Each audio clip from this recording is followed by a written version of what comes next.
Hi, I'm Bren Masson, and this is Freshwaves. Today on Freshwaves, we'll be speaking with Lyndi Allison. She's an author of science fiction books for young people, and she's a former high school English teacher. She's also an AWA facilitator, which is a writing method that we'll be discussing during the show. Lyndi has a wealth of information to offer us, specifically about youth and how to get youth writing as a mode of self-expression, especially during this pandemic. Good morning, Lyndi. It's nice to have you back on Fresh Waves. How's the weather in Panama? It's another glorious sunny day in paradise. I bet you get to say that 300 days of the year. Pretty much, yes. I live in the dry arc, and so even during rainy season, which it is now, we really only have a few rainy days here. Wow, do you still have lush greenery even though you don't get so much rain? We do. It depends where you are. Certainly at the end of dry season, towards April, things start to look a little brown. We've got good water here, so our own personal property always stays green, but definitely the ground cries for rain. Yeah, And we're doing the same thing here in Canada, just saying, well, in Ontario, we're actually crying for rain right now, but in a different way, I suppose. We had snow last week, so anything that's not snow in June is a good thing as far as I'm concerned. So let's talk absolutely. about writing. Let's talk about how we can write and how we can bring writing into our lives during this pandemic. We're just getting out of the stay at home order and we're moving into a new era of being cautious, but a lot of people are getting vaccinated. But they are saying that teenagers in particular are suffering from a lot of anxiety, and we're starting to feel the effects of social isolation on this particular age group. And you're a teacher, you are a retired teacher, but you used to teach that age group, high school. So let's just talk about some of the ways that writing might be able to help that age group to express themselves. Well, it's a great thing to be talking about this morning, Brenda, because you addressed something very important. Socializing for teenagers is critical. And of course, they have, to a large extent, not been able to do that.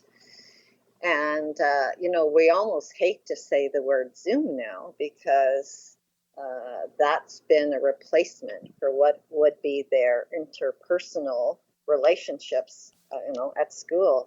And that's such an important part of it.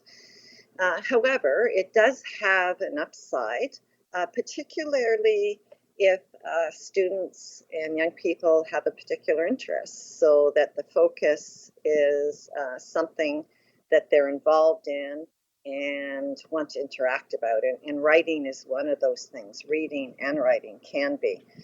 I always say we're all nerds. We're just nerds about different things. So if you happen to be the nerd who likes to read and write, that's a good thing. And you can form groups on Zoom. You don't need to have a teacher there, but often having a mentor or a guide in that can be helpful. And of course, you can write on your own. I use what's known as the Amherst writers and artists method of writing, which was inspired by Pat Schneider. And her book is about writing alone and with others. So, young people can write on their own.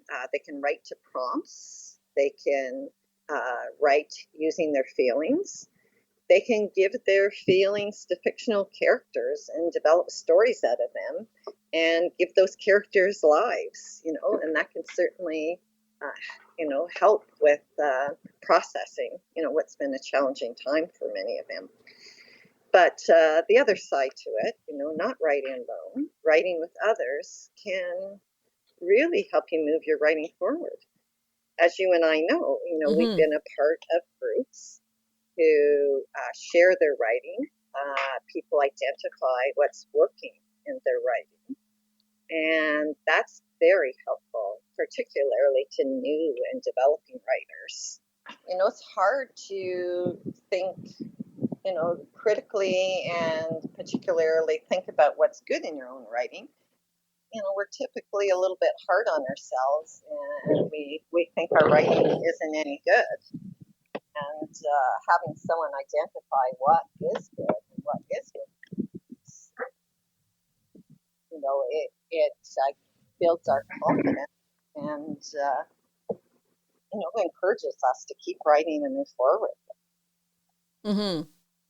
Now, if somebody's really struggling with the anxiety of isolation and they're going to write, is there something specific that they have to write about, or can they just, go out and look at a tree, for example, and just start to write? Absolutely. I know the book The Artist's Way talks about taking yourself on a date writing. I mean, it's actually very easy to do where I am because there are so many writing spaces that are natural and beautiful and easy to write in. But, giving yourself a change of scenery, going to a park by yourself, visiting just a new environment and beginning to describe what that is like can be really helpful, saying creating a setting or spurring some aspect that's interesting. So I walk the beach a lot, so I like to collect things on the beach, anything from sand dollars and shells and pieces of driftwood to sea glass. And all of those things actually play into my second book. Those are the setting for my book. And I was inspired just by being able to walk in a new space.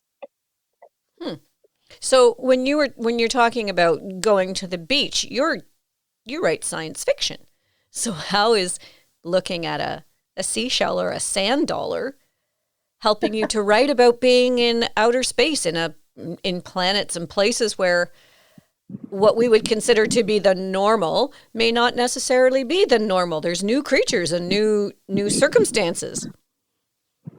Yes, there are. So in my first book, I write about a dry, dusty wasteland, as if it's desert-like. But in book two, it's the opposite. The planet they go to is mostly water and has a few islands that they can go from island to island across coral bridges. And to give you an idea of how walking the beach inspired that, each of those islands has a landscape based on some aspect of what I collected. So, for instance, one island is all homes made out of shells. Another island is all driftwood pieces and driftwood creatures and driftwood totems.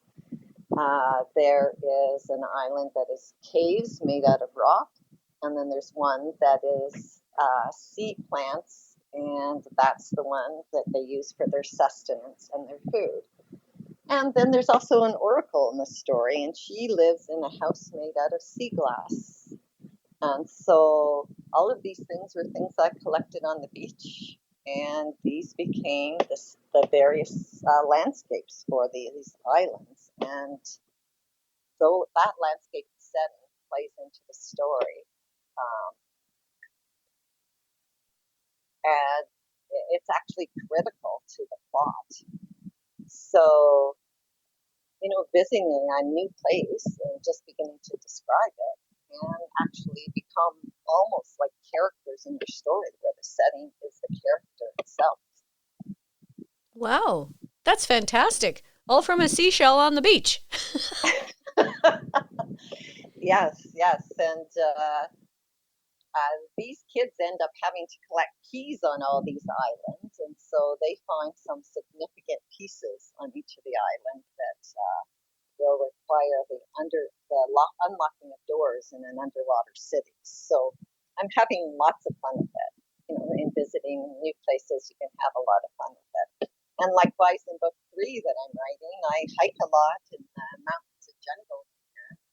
The third planet, on the third planet, it's mostly jungles and the mountains that they have to tackle. So, visiting a new place can very easily establish a setting for new stories.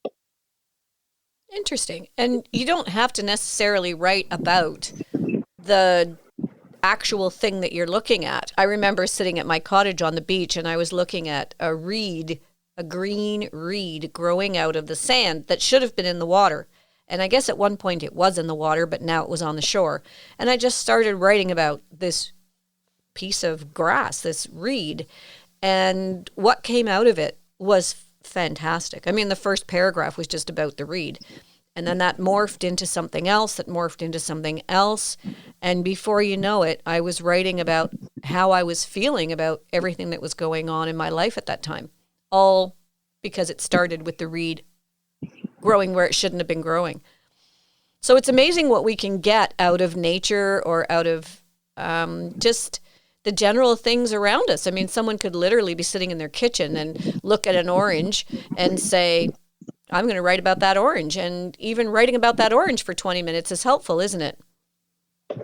Yes, you're identifying it exactly, Brenda. That's a superb way of saying it. And it doesn't just happen with settings, it can happen with people. So, perhaps you're not near a beach or some interesting landscape, but you could go to your coffee shop and, overhear a conversation and a snippet of dialogue, a discussion, particularly if there's conflict involved. That can be the beginning of your story. A friend of mine wrote a short story recently that he submitted to a contest based on a conversation he overheard in a coffee shop about two very interesting people, and he created a whole story around them, and it's fabulous. So it doesn't necessarily have to be a natural space. It could be wherever you're able to get out to at this particular time. Now, the school teacher in you wants everything to be perfect in writing. The school teacher would like to see good spelling, good grammar, nice sentence structure. Is that a concern when you're doing AWA writing? Well, that's a great way to phrase it. I love that. When you're writing with AWA and you're writing to prompts or doing a timed writing, at that particular time, that's your raw writing.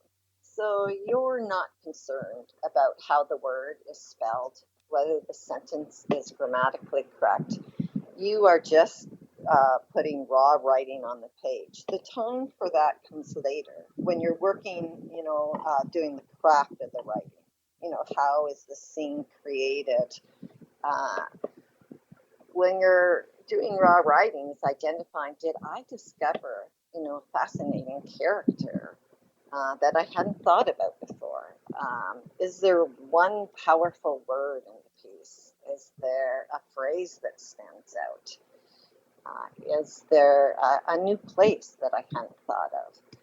And once in a while, I'll just be surprised by what's on the page. I'll be like, where did that come from? When we sit and think, okay, I'm going to sit down and write a story and, I need this perfectly crafted sentence. We are taking our brains to a certain side of our brain that, it doesn't give us the freedom to explore the same way. We call that our inner editor. It's always checking us, saying, oh, you didn't spell that word correctly. In an AWA session, you could be writing and you might not even be able to think of what the word is. There's a word for that, but you can't think of it. You just draw a blank line and you come back and you fill it in later.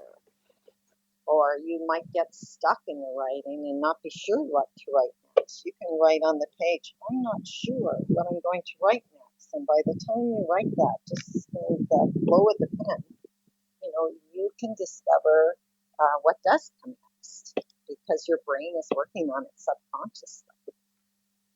And, when people show you in your piece what's working, sometimes you're not even aware of it. And so it's a really fun process to be involved in, for sure. Mm-hmm. And the timing is an interesting element. I was speaking with an art therapist once who said that he preferred to analyze the art of someone who was not an artist because the artist can let their technique get in the way of their art, of their true inner self art expression. And I think the same goes for writing, wouldn't you say? In these AWA sessions where you have, and for those people listening who don't know what that is, it's a method of workshop that's the Amherst writers way of looking at things where they often give you a prompt and you have 10 minutes to write, then you finish, you wrap it up, they give you the 1 minute warning, and then you wrap up what you're writing, and it could be just about that orange on the table and the texture of it and the color of it. And then people read, if they want to, what they have written, and then you offer what is strong in that writing and what you heard in that writing. And it's very validating. So I think in writing with the AWA, one of the good things about the 10-minute write where you're just literally regurgitating onto a page is the fact that you are not letting your technique get in the way. You're not concerning yourself with spelling and grammar and sentence structure. Yes, I agree with you wholeheartedly. I've heard many an artists talk about how their greatest work has come out of, what they thought was a mistake. And it's taken them in a direction that they wouldn't have gone and helped them to explore something new and discover something incredibly deep and beautiful. And that would be true of the writing as well as an art form. That I was in a workshop this past weekend, and the prompt was to just identify with your eyes closed, touch a map, and then that was going to be the setting that you were going to be writing about. And I happened to tap on South Africa. I have a lot of South African friends here in Panama, but the piece I wrote had nothing to do with South Africa. The creative process is fascinating. That was the prompt. But I wrote a scene, and I can honestly say I have no idea where that scene came from. I was absolutely delighted with what I wrote. It was a tense scene. The characters were all brand new. The setting was all brand new.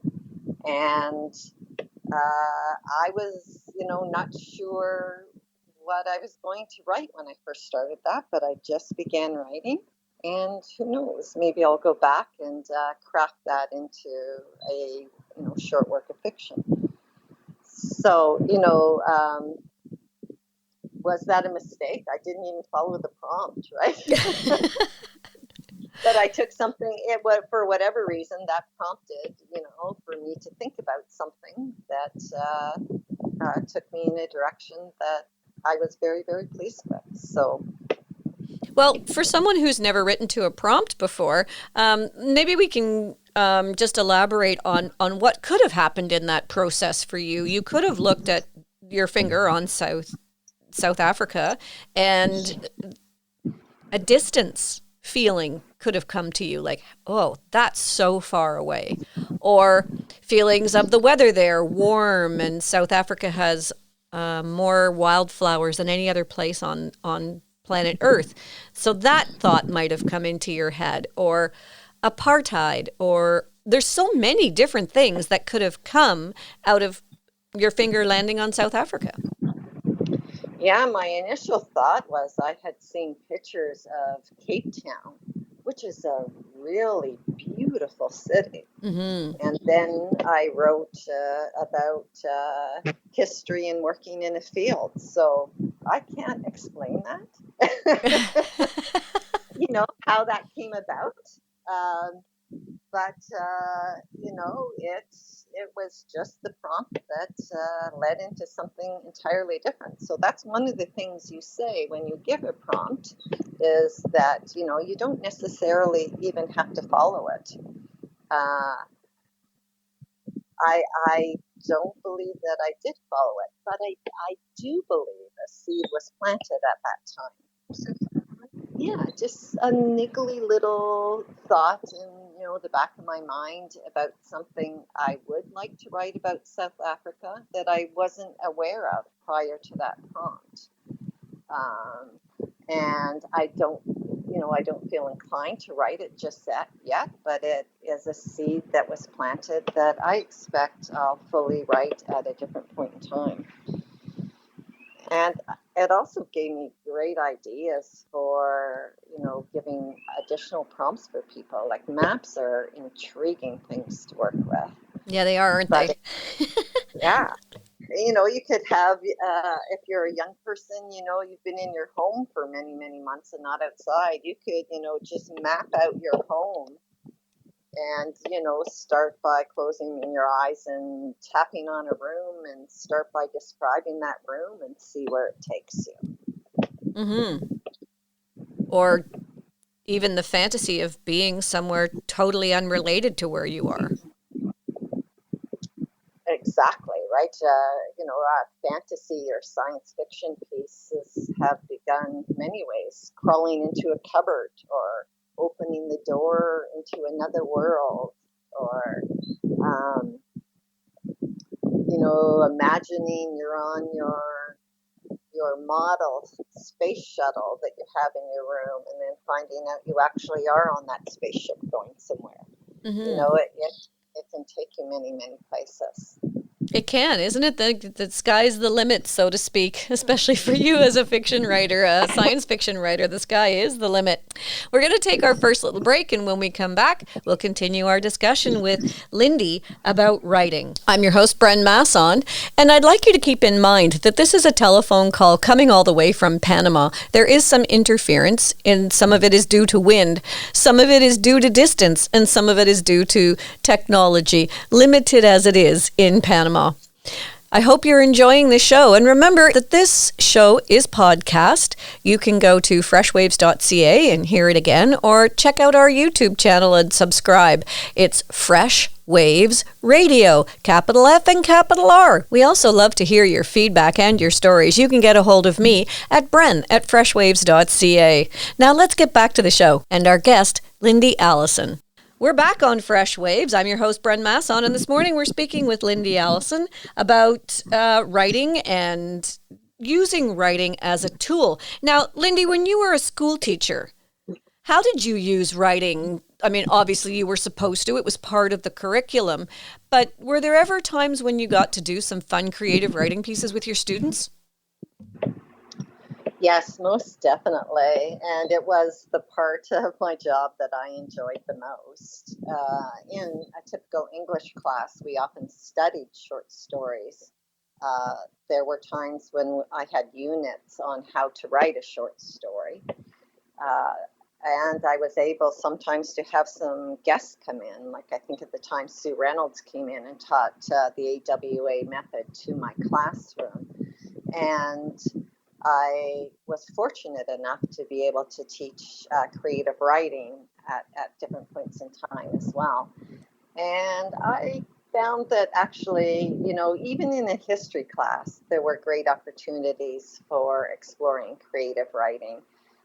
Some students who really struggled to plug into the history curriculum, might be able to write a paragraph on what they thought it was like to be a kid during World War II in Europe, or to be, a kid on the SS St. Louis, the ship that, wasn't able to land because of anti-Semitism in Canada, and instead of, focusing on, all of the dates or specific details that they couldn't hang on to without the story piece. So there were lots of opportunities for sharing story. I did find that some of the most creative writing came through using this method, which is why outside of teaching, why I'm passionate about still sharing it with people. And one of the things that I would say was my most important, kind of unit in all of my teaching was using the AWA method to teach short stories whereby you ask your students to list maybe a half a dozen transformational moments in their life. Now, that doesn't necessarily need to be a bad thing. It can be a really good thing, like, the birth of a sibling, or it could be, a traumatic event. And then to choose one of those 6 things and give that transformational moment to a character, and then write a new ending. And it is incredible the depth that the students were able to write from, because they were able to draw on their personal experience and the emotion of that. But also, many of them wrote new endings, and that very traumatic event had been, tripping them up in not just in their schooling, but in aspects of their life. And then having written stories about characters who experienced that and giving that character control of that situation to play out in new ways actually helped them to move forward in their schooling and in their life. And for me, that has been the most memorable thing about teaching creative writing. So, for example, I had students who lived in Afghanistan. I have this student's permission to share his writing, whereby I can still remember him reading aloud what it was like to go without water for a very long period of time, and have he and his buddies kind of like emerging from this really dusty, war-torn segment of this town, crying out for water to the degree that one of his friends drank his own urine. These were incredibly powerful stories. Wow. And I've been retired for 3 years, so it's at least 3 or more years since I've heard that story, and they have stayed with me. And how better to,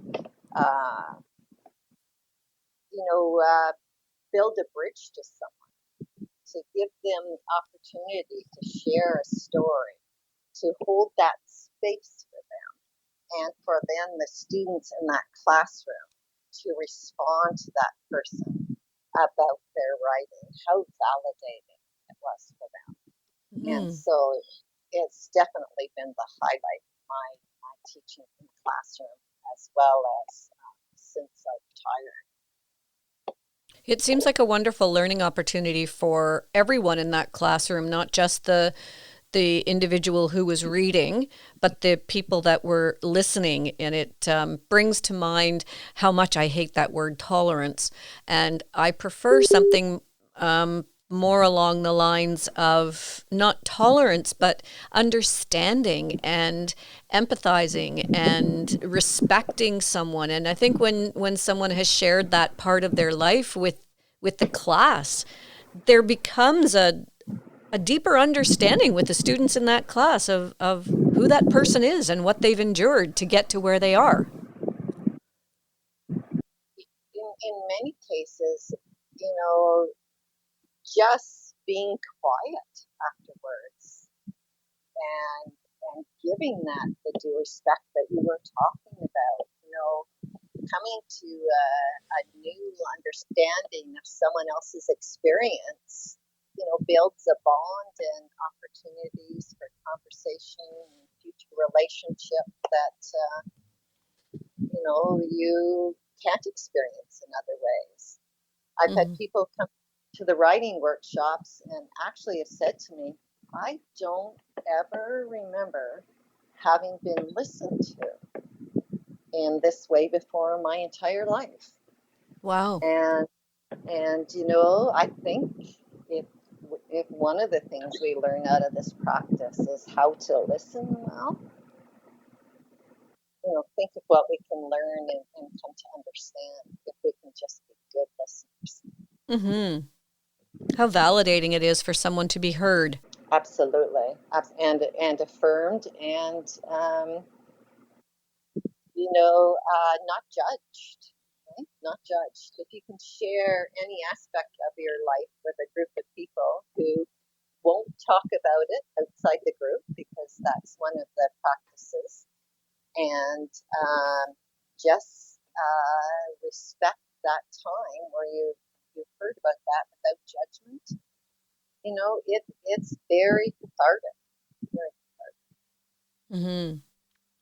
And it doesn't have to be major life altering things. It can just be something every day that you share, that's something that's true to who you are and what you do in your day.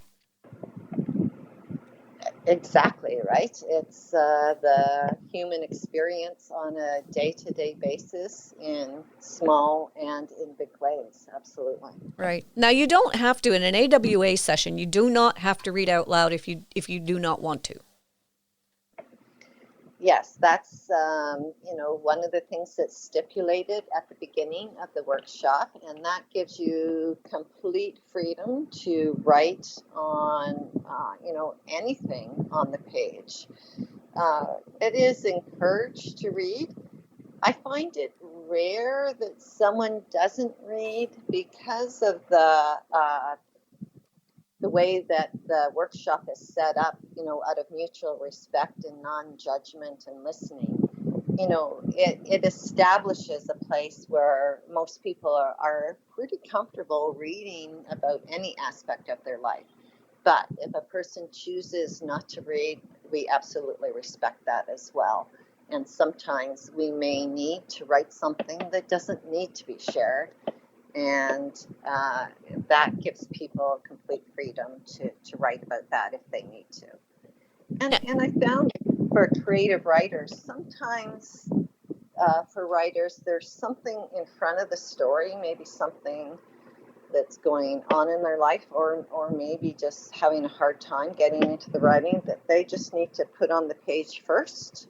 Mm-hmm. And then the story they need to write is in behind that. And having written that on the page, then they are free to access that story. It was one of the things I had to learn in writing a trilogy, because I was having trouble actually finishing. I wrote a trilogy. I was having trouble finishing book one. And it wasn't until I started getting the full draft of book three that book one was easier to write. And now in finishing book three, I found out in writing a trilogy that, I needed to write, at least in my process, I needed to write some of book three before I could complete book one. And now that I'm finishing book three, I have in my mind a second trilogy. And every once in a while, I get, intrusion from the characters about what's going to happen in that trilogy. And for a long time, I kept just like trying to push that away so I could finish book three. I'd be like, go away. I'm writing book three right now. Yeah. But as it turned out, I had to kind of draw some things and write some of those things down just to get them out of the way so that the story, book three, could be completed.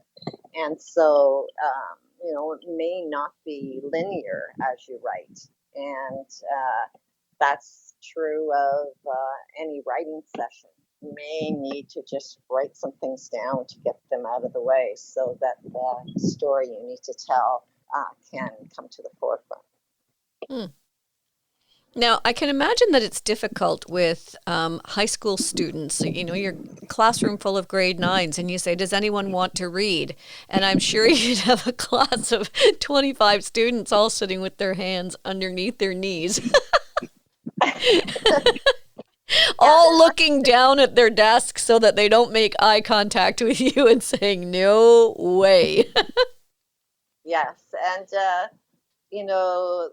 fortunately, I had some guidance in how to do that. Again, from Sue Reynolds, she had a little curriculum that was set up whereby this is done in very, very small snippets in small groups first. Okay. So we would have, a timed writing but you might only have 3 or 4 people in your group, and those 3 or 4 people share that with their group. Then as a classroom, maybe one person from each group might read that to the class. And by that time, they've already been affirmed in the writing. They've already had 2 or 3 people identify what's working in the piece, given them confidence that, it is something that's going to be appreciated when it's shared. And everyone's been coached in how to respond with these affirmations. So, there is going to be some great validation from the class. And to be honest with you, after the students get used to this and get used to this validation, it's hard not to have everyone read, or most people read, right? Because they appreciate the affirmation, and it helps them to move their writing forward. And they're also coached even in their nonfiction writing and their essay writing on peer editing, and in that case, it's to catch their mistakes so they can hand in their best work. So this is a real positive, uplifting flip side to that, because we're not looking for proper sentence structure at this point in time. We're not looking for the spelling. We're looking to hear what's working in the piece and hear about those. Mm-hmm. And I think that's changed over the years, because I can remember being in high school and taking a creative writing course, and you couldn't have paid me enough money in the world to ever read out loud what I'd written. And I also found it very, very discouraging to be marked on the piece, because Yes, who's to say what's good and what's not when it's a creative piece that came from your heart? And yes, that's the challenge as a teacher in the classroom, because ultimately a teacher, at least an English teacher or a creative writing teacher, is required, based on the Ontario curriculum, to mark certain things. But at least at the storytelling stage, if they are affirmed, and I found this particularly helpful for, say, second language learners or students that were from different places than, say, where I taught in the Durham region, because students outside the Durham region, per se, coming to live in that area, were required to mark certain things. So, it takes a long-term time as a second language learner to be able to express your ideas clearly on the page, and they often lose marks because of grammar or spelling or punctuation, because it's new to them, and it's hard to get through to them that their ideas or that's not a reflection on their intelligence. That it's a required stipulation, because as a teacher in English, you're supposed to teach these things and mark to them. But when you can take this kind of a process as part of the curriculum and validate them so that, their ideas are,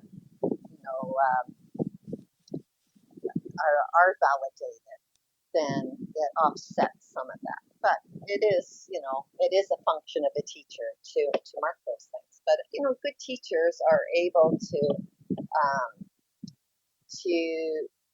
mark in such a way that they say more good about a piece than what isn't working. I often wished as a teacher that I just had a stamp that I could put on the back of a page, because there were common mistakes. Use the correct version of there. Like little things like that were common mistakes that were considered, just things that they would need to fix. And then the actual marking on the page could be drawing out those things that is good. Because hearing positive affirmation goes so much further than you're not doing this right yet, or go try again. Mm-hmm. Yeah. And that's one of the wonderful things about the AWA method, is that you just really get that sense of accomplishment, and that you are doing good work, because people are only telling you the good that they see. No one says, I would really like to hear that worked in another way, and I didn't like the way you put this down, or the author put this down. I would have rather had this. There's none of that. It's only, I heard this really struck as a positive thing for me. I felt the character's anger very strongly, things like this. So that, first of all, you're never insulting the person who's reading. And it's always good things, which is a lovely way to spend a couple of hours of your life. And those things that maybe you're not doing as well, you might hear that being affirmed in someone else's piece. So, someone might say, the rich details that you used in your piece. And you might go, you know what? I could build more rich details in my piece when I get to the crafting stage, so it is a learning, growing thing, but it's never a criticism in any aspect of what you've written on the page. You know what's strong, and then you're learning from others what's strong in theirs, and that helps you to write stronger in the future. So, maybe that person has all 5 senses in their description, and so you feel very much a part of their scene. So when you go back to craft your scene, you're like, I don't have any sound in mind, but there's an obvious place where I should hear a sound. So it makes you aware of it in just a really positive way without someone ever having addressed, you don't have sound. Mm-hmm. So it's a fun way to learn and be encouraged to grow. And I think with the pandemic and the growing concern of teenagers and how they're feeling towards the pandemic and the isolation that they're experiencing, perhaps joining an online, and I know it's not the same as being in person, but an online AWA class or any other writing class where you're just encouraged to, I'm an expressive arts practitioner, and we use basically the same kinds of methods as AWA, timed and reading and that kind of thing.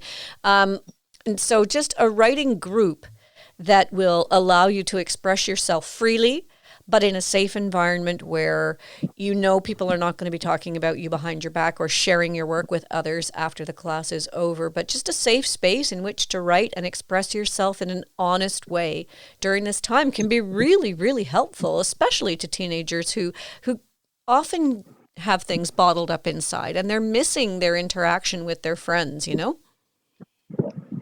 Yes, you've hit on it exactly, Brenda. I'm not sure I could have said it any better. That's definitely something that would be a great thing to be a part of, particularly in a summer like one that's coming up. So highly recommend that. Well, as always, we run out of time so quickly on Freshwaves, and we thank you so much for your time today, Lyndi. It's really nice having you along. I hear that you're about to launch your second book in the trilogy. Yes, it's getting close. Just waiting some final changes to the book cover and a proof copy before hitting publish. So I'm expecting it'll be a summer read. So I'm pretty excited about that. Nice. And it will be the second in the trilogy. And the first one is The Line Between Our Stars. Yes, first one's The Lines Between Our Stars. And the second one that's coming out shortly is The Bridges Between Us. Nice. And we can look forward to getting those on, Amazon and those kind of platforms? Yes, exactly. Okay, great. And delivered right to your door or your Kindle, and kick back and hopefully enjoy a good story. There you go. Well, thanks again for joining us this morning on Fresh Waves. We really loved having you on board, and we hope to talk to you again in the future.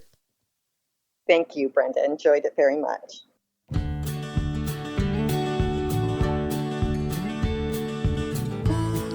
You've been listening to Fresh Waves. I'm your host, Bren Masson.